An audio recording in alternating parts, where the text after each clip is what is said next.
Hola controles, bienvenidos a su podcast El After. El de hoy tenemos un invitado muy especial, Paranormal Attack, my friend. How are you? All good, all good. Oh. Thank you to having me. No, it's just such a pleasure to talk with you. You were like my first influences or the first tracks I started listening when I started in this world.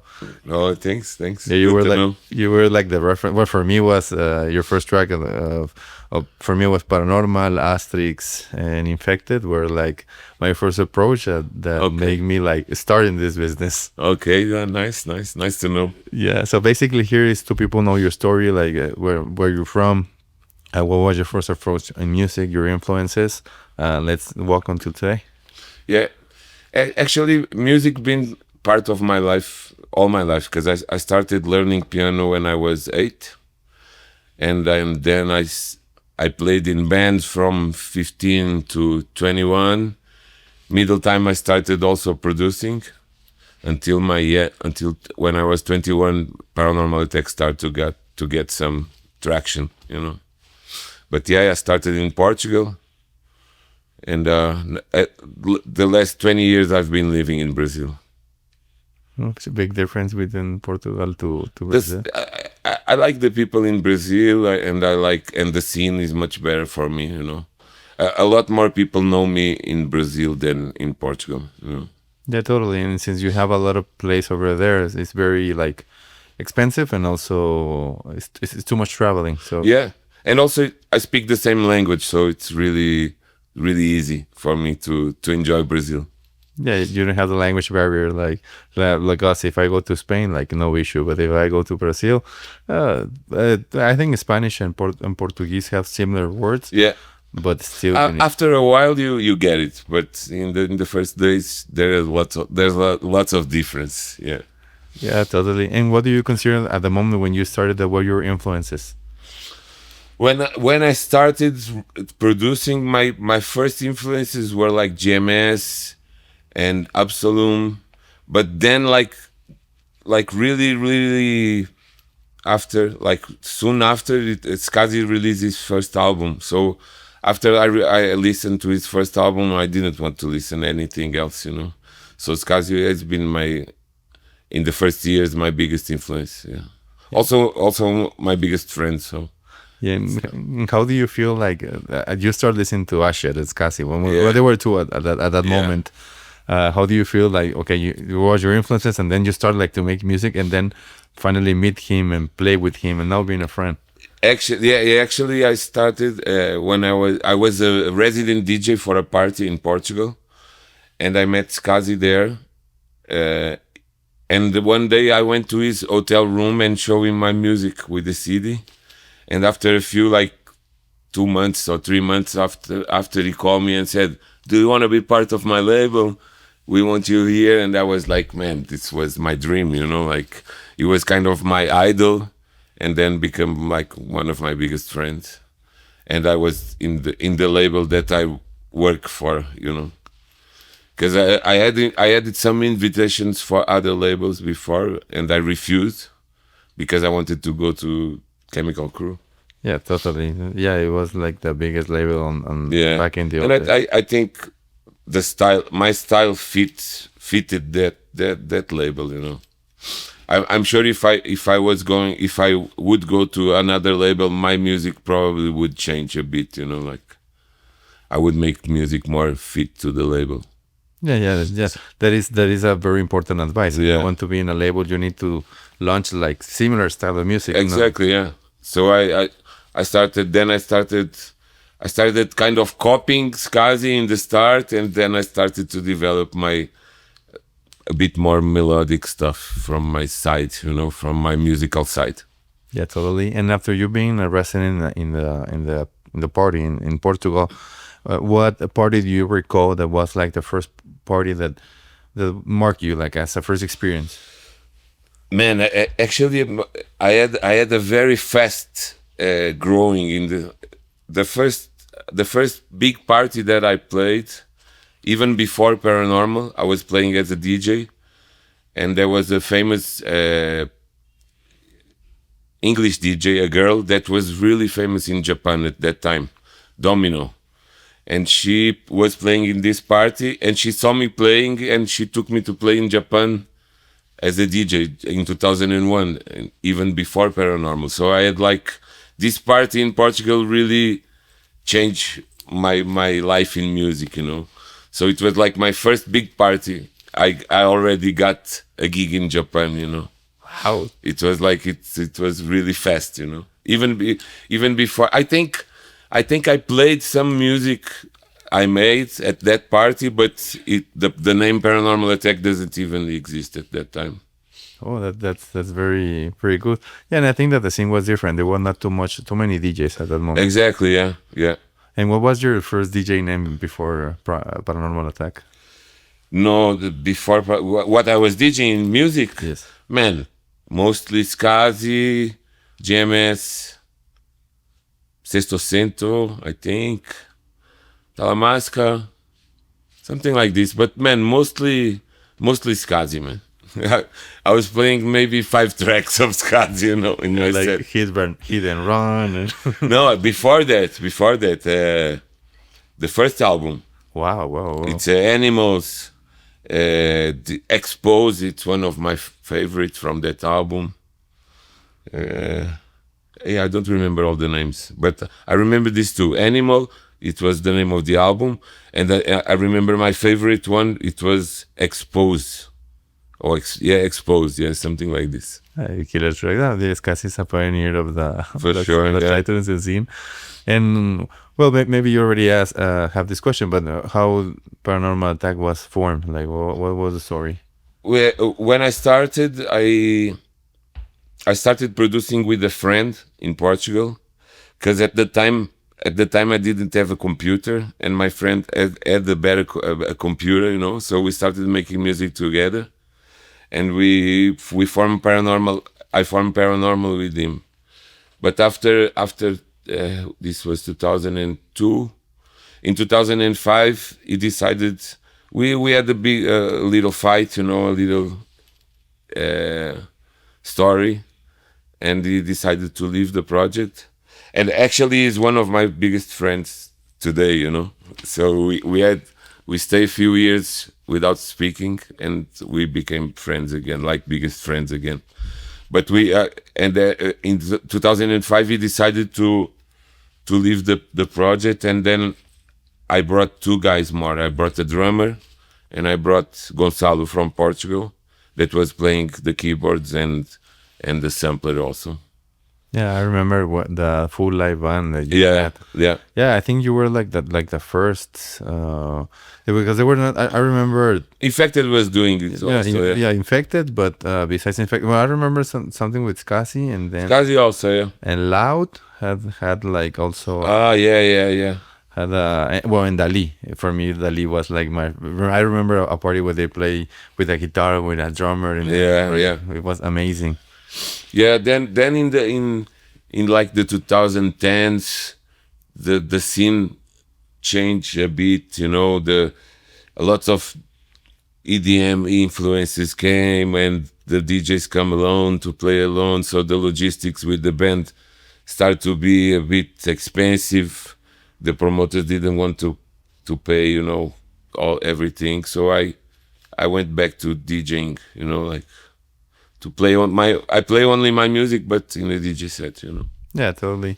Yeah, to handle a band and more in this scene that is considered underground or has been underground, you don't have the budget because now flights were more expensive. It's really hard to put a band in a rave, because the rave doesn't want to change some things in the stage or in the sound to have a band playing, you know.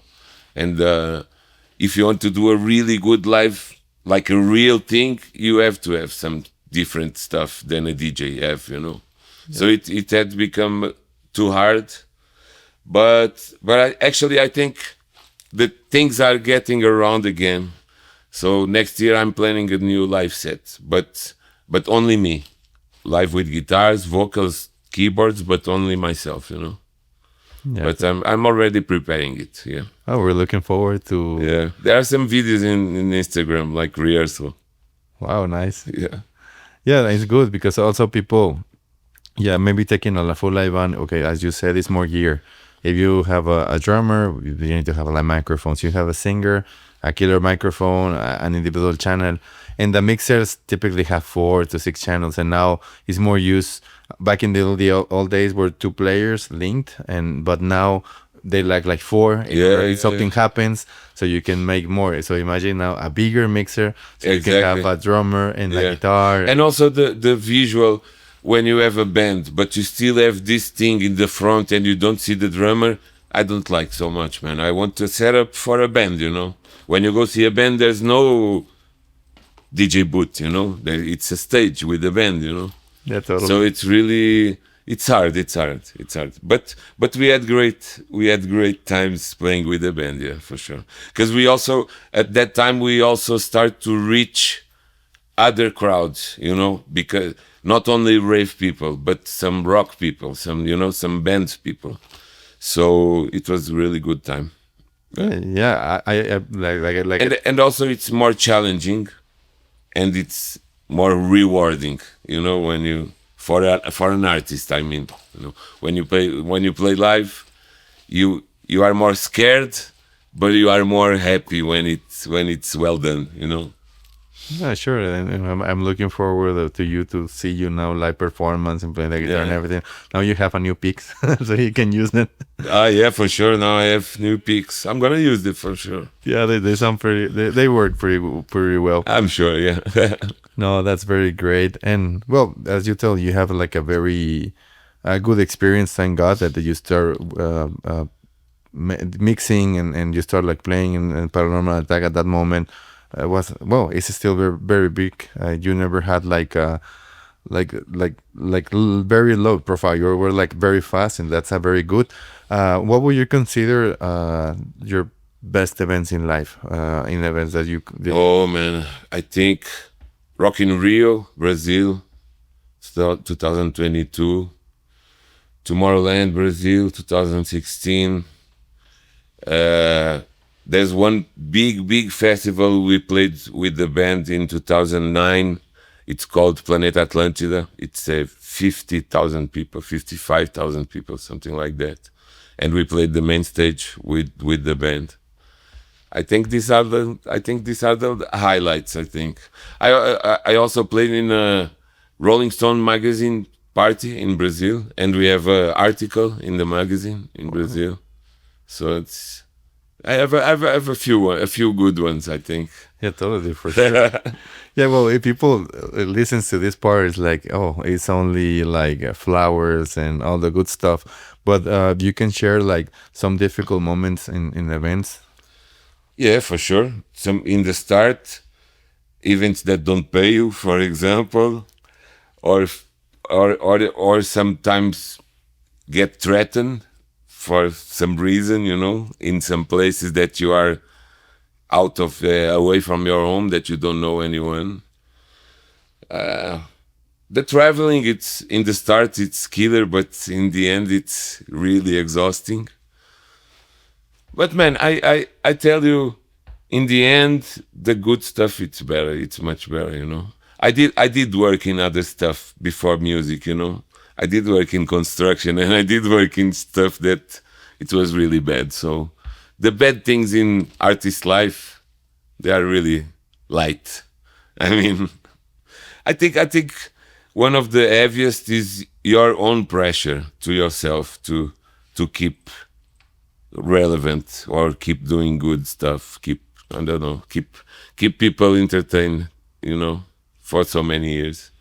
It's like a inner pressure, but it's all good.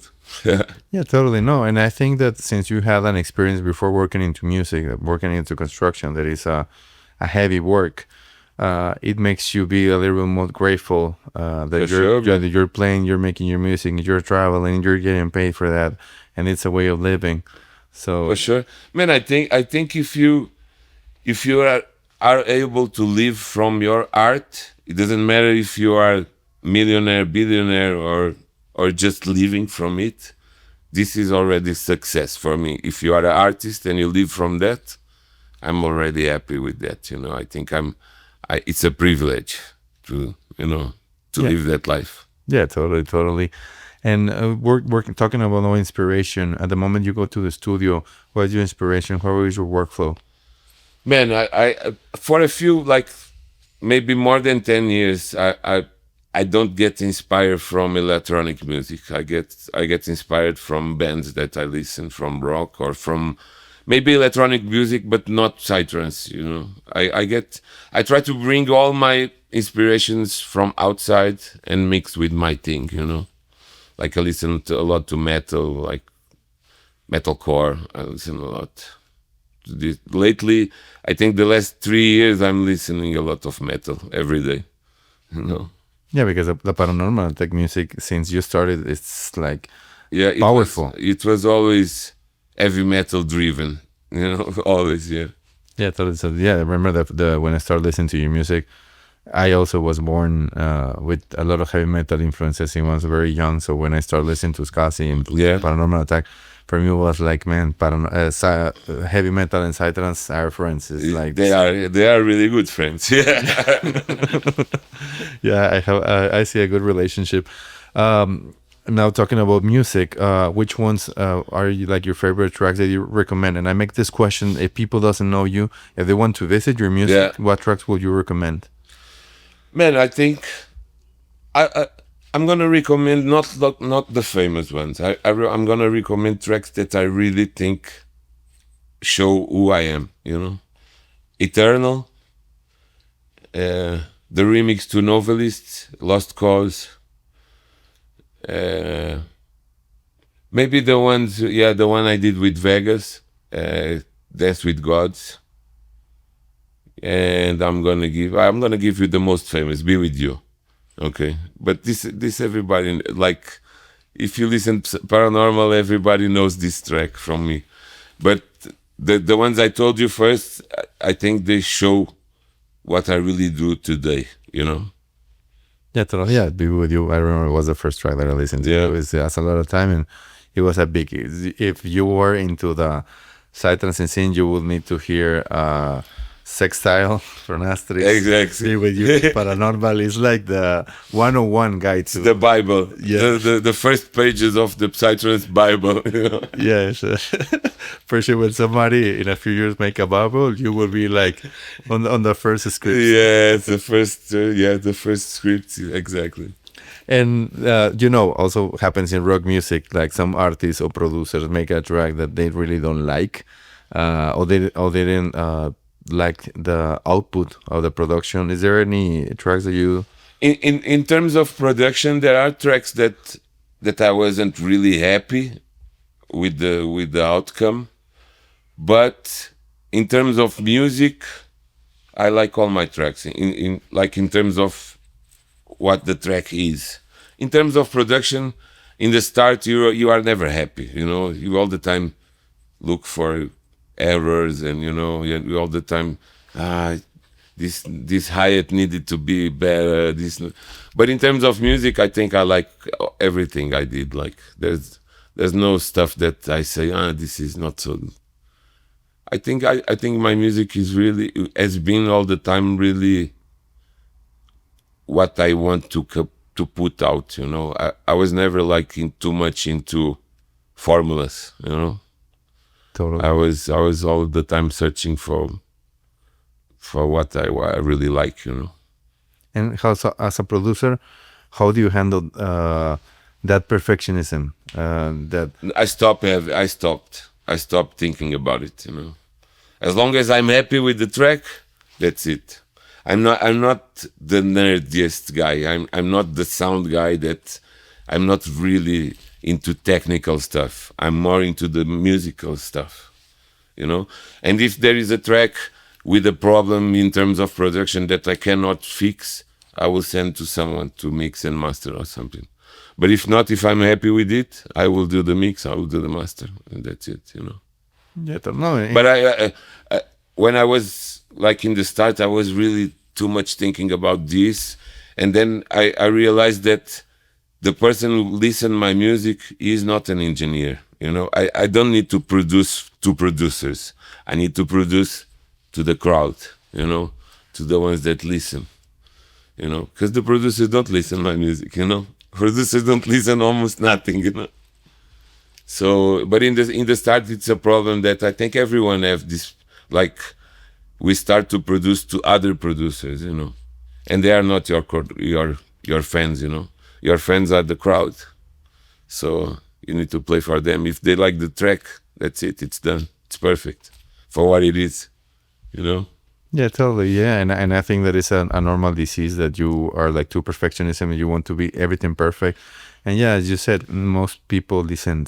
Yeah, and I think you start to, if you go too technical, you start to lose the musical part, you know, the musical organic part, you know, if you go too technical. Yeah, that's for sure. Talking about audience, tell me about your first experience in Mexico. Man, it was amazing. Actually, my first one, I played in Mycology. I played for Omi. I played in Mycology 2003. It was amazing. It was an amazing party, yeah. Yeah, and it's good that you have like a great reception because I don't know if you were living in Portugal or in Brazil when the first. I was in Portugal, yeah. And your first international play in America was in Mexico or was in Brazil? Was in Brazil. Oh, okay. Yeah, but it was the same year. I think I played in Brazil November and I played in Mexico December 2003. Well, that's good. And tell me a little bit about the scene. I don't know how long have you been in Brazil. I imagine too much time, but how the scene in Portugal?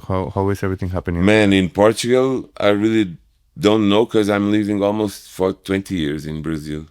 So I know there's a big Brazilian scene in Portugal because there are lots of immigrants, you know. So, and the Brazilians really like psytrance. Everyone likes psytrance in Brazil. So, but I in terms of like the Portuguese scene, DJs and everything, I'm not really. I don't know really because I'm not there for so long. And then Brazil, how is it?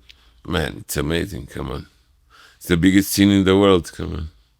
It's amazing crowd, amazing parties, amazing venues, amazing places to play, amazing people. I love Brazil, man. That's why I lived there for 20 years almost, you know. I really like.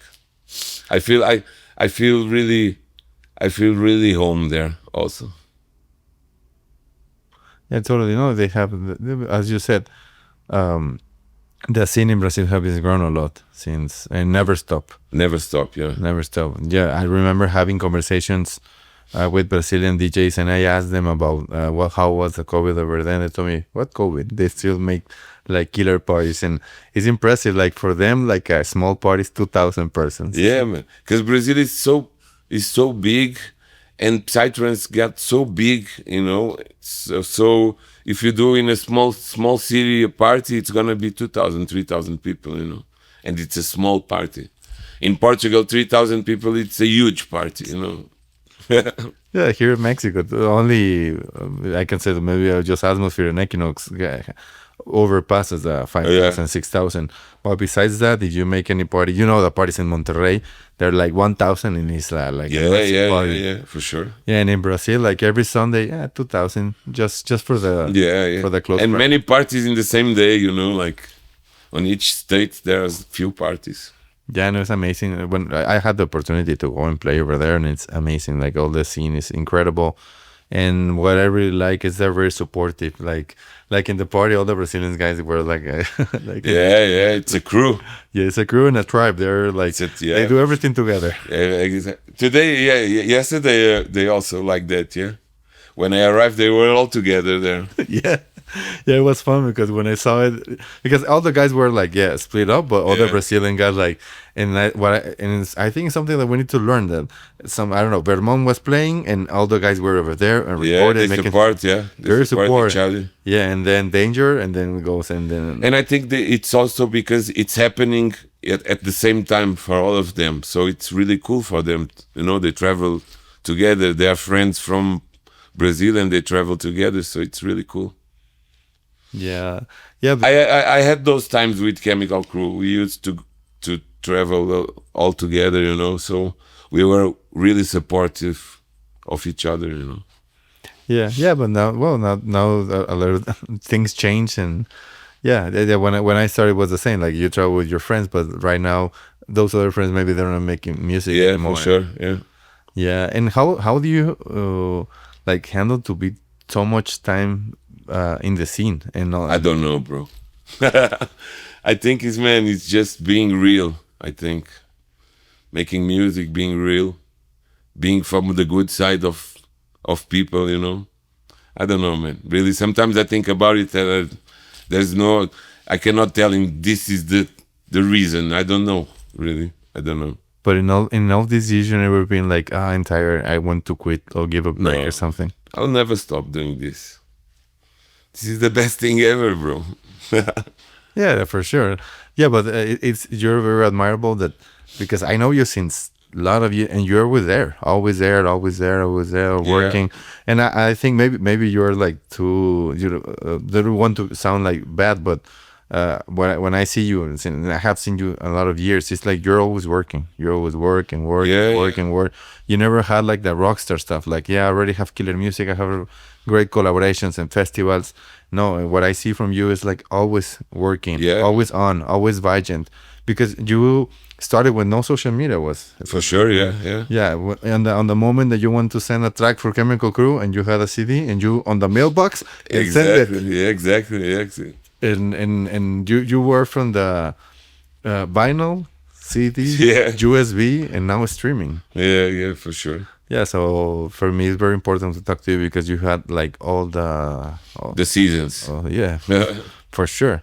No, but it's great that you've been DJing and now going like always reinventing yourself. Like you start Yeah. DJing, producing, live band, continue playing the set. Now go back to the Yeah. to the lives. It's very Also, I think the music evolved a lot without losing my essence. I think I make modern stuff, but I still have my thing there. Still have my rock thing. Still have my leads there. I think I managed to do well in that area. no totally. And you have done great stuff. But do you have like a goal for like I want to go or be in there? Man, I think my goal is to keep living from music, to keep living well, not being millionaire, rich or something, but living well from music. This is my goal. No, yeah, totally. And you living in Brazil, but you have like, you already know the style. You have a lot of pairs over there. You do international gigs on the biggest ones. So yeah, I think it's good. And besides, making music and the live, do you want to do like something else besides on music? Man, I like to surf, but I'm really lazy. So I would like to go surf more, you know. but no, man, I want to keep doing music. Maybe I tried to invest on some other shit, but didn't went well. So I quit that part, you know. I learned that you cannot invest on something that you don't want to put your energy, you know. So I like clothing a lot. I like to do customized clothes, design clothes. I like to do maybe to have a brand. It's one goal that I would like to have. Yeah. Yeah, and you can also use it, and you can be the yeah Yeah, head the of- face of it. Yeah. yes, and I think it will work. Actually, in the pandemic, I did a lot of custom clothes and paintings and stuff. Really I gave to some friends. Yeah, nice. I really like to do that shit. No, it's good, I'm sure that a lot of people will like it because you are like rock and roll style. Yeah, There's a lot of rock and roll in the world. So For sure, yeah. And it's like unique pieces, you know. Every piece that I give to a friend, there's nothing like that, you know. There's no T-shirt like that. There's no jacket like that. So it's like really unique. It's really nice. yeah, I will look forward for Yeah. the new clothing. Yeah. And what is coming for Paranormal Attack? Man, lots of new tracks. Killer collabs with Vegas, with Scyther, with a band from Brazil, a metal band called Nerveless. with Skazi, actually remix for Skazi. Many stuff, man. Many stuff. From now till the end of the year. And next year, the live set I told you. Wow, you have a full schedule. I have. That's very good. Now, share your thoughts about how was your experience at Atmosphere Festival. Man, amazing party. Like, I was missing this kind of parties in Mexico, but it was beautiful. Great reaction from the crowd. Great sound, great party, amazing, really. Yeah, Mexico is always good. yeah, and I'm very happy that you have all that image from Mexico, that you're happy to come, and yeah, you're like a fish in the ocean here. And what do you live in Brazil, and you know Omix like many years ago. What are your thoughts about Omix making a party in Brazil? Oh, I'm looking forward for it. Yeah, I'm looking forward. I think it's good for his name, for his brand. You know, I think it's good to start. Maybe after you do a atmosphere there also. Yeah, they're going to start with Equinoxio, but yeah, and I'm very excited that the first Mexican exit there to do a outside. Yeah, because we know brands like Tomorrowland and it's good, man. This is good. Yeah, very good. Maybe we do one in Portugal after. Imagine. Yeah, I can be a partner for that. Yeah, for sure, but you need to go to Portugal. I will go. I see you very comfortable. But it's a good reason to go. Actually, I want to start going more to Portugal. You know, to spend at least 3-4 months a year there. You know, because I miss my friends. Sure. It's your hometown, and and also your lifestyle is very busy. You're always traveling, and and you like living in Brazil, but also like take time to Portugal. And Portugal is really quiet. You know, it's like it's really good to make music. It's amazing place to make music, and amazing place to rest your mind. You know, so it's killer. Are you a producer that can make music only in the studio, or you can also work on the go? Man, lately, I tell you, the last 6 months, I make music only on my laptop. Even when I'm home, sometimes I stay in my bed making music instead of going to the studio. You know, I like, and in the start I used to make a lot of music in hotels, and I think even my album, most of it was made in hotels around the world. That's nice. And I really like the vibe. I really like the vibes of the places, you know. I like to make music in different places. Oh, that's totally great. Yeah, because there's a stigma or the taboo that you need to be in your studio with a lot of time. It's also amazing, but the technology got so advanced, and after you do the same thing for a while, you visually know if it sounds good or not. You know, it can have a little mistakes, but in general it will be good. You know, so you know what you're doing. You know, with headphones or with small speakers. But I like to absorb the vibes of the places where I am. You know, I think this influences the music. Yeah, totally. And well, before we finish, tips and recommendations for somebody that wants to start into this scene. Man, just keep doing, keep learning. Today there's so much information available for free. YouTube, man, learn. Even I go to YouTube for some tutorials when I don't know how to do something. So I think it's, man, keep real, keep doing your stuff. Don't get too anxious of being famous or making it, because when you less expect it, it will happen if you keep working. Yeah, I think that's a powerful message. Keep working and keep working. That's it, bro. Persistent. Be persistent, and it will happen. I think if it's your passion, I always say, if you have a plan B, you probably end in the plan B. You know, if you don't have a plan B, you go for the passion. You know, you keep doing your thing. Yeah, because you need to make it work. If don't, you don't have any other option. It's only plan A. It's only plan A working. Oh, yeah, But that's it. I totally agree. Yeah. Man, I want to thank you for your time, for listening. Gracias a usted. What are your social media? Where can people can follow you? Paranormal Attack on Instagram is the one I use the most. Paranormal Attack Music on Facebook. Paranormal Attack on YouTube. That's it, I think. Okay. TikTok, I don't do so much. Yeah, but I post sometimes. I think it's Paranormal Attack Music. I think. What I think. Yeah, I think it is, yeah. yeah, I will look for it and I will post the clips over there. Sometimes I just copy posts from Instagram and throw it there. But I think I don't belong to that social media, you know. I don't know. I don't feel home there. Yeah, but you're a great guy and you do a lot of stuff. So, but it's more than people to know you. So, No, it's good. It's good. But it's okay.